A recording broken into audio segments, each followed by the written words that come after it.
Hello and welcome back to Shakesyear. We are working on Edward III, and today we get to hear from King Edward III in Act 3, Scene 3.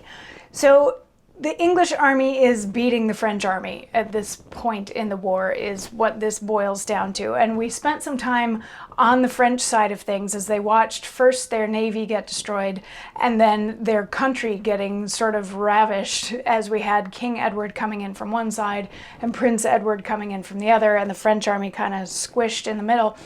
But King Edward and Prince Edward finally sort of caught up with each other on the battlefield, and they're like, how you been doing? How you been doing? They're both like, doing great. How are you? Who's seen the French king? And Prince Edward was like, yeah, he was right over there. I saw him on the battlefield. And then he entered with some of his train.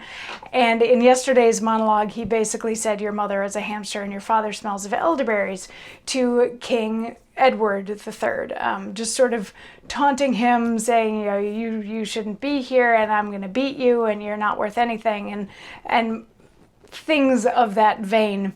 And King Edward responds by saying, if gall or wormwood have a pleasant taste, then is thy salutation honey sweet.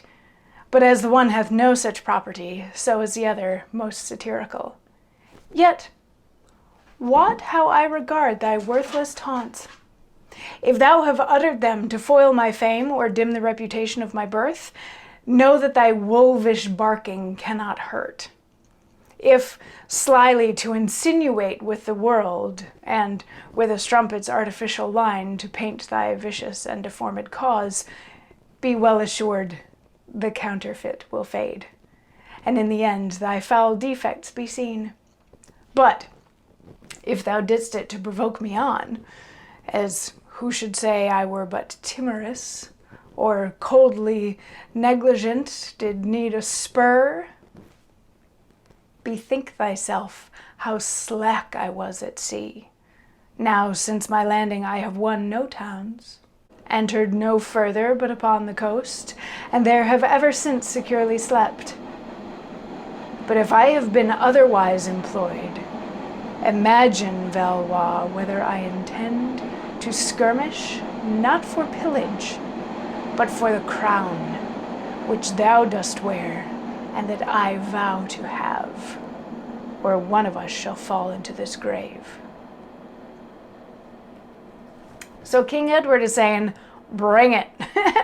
First of all, he calls King John out for just stupid taunts, for ineffectual taunts, basically, is what he calls him out for. And he's like, sticks and stones may break my bones, but words will never hurt me. And he's like, if you were doing this to spoil my reputation, your words don't hurt me. If you're doing it to try to make me look bad in front of other people, just know that everybody's going to see through your little charade real quick. Or if maybe you were doing this to try to give me a kick in the pants to get going. I mean, just think about how poorly we fought at sea and how I've made no ground here on land in France. So, but if I did those things, then look out for your crown, because I'm coming for it and I'm going to get it, or we're both going to die, is basically what King Edward is getting at this point. So he's taken your mother as a hamster and your father smells of elderberries and turned it into sticks and stones may break my bones, but words will never hurt me, back in your face. And of course, we can't get away from this little discussion, if you want to call this back and forth a discussion, without Prince Edward also chiming in, and he is going to do that in tomorrow's monologue. So I will see you then. Mwah.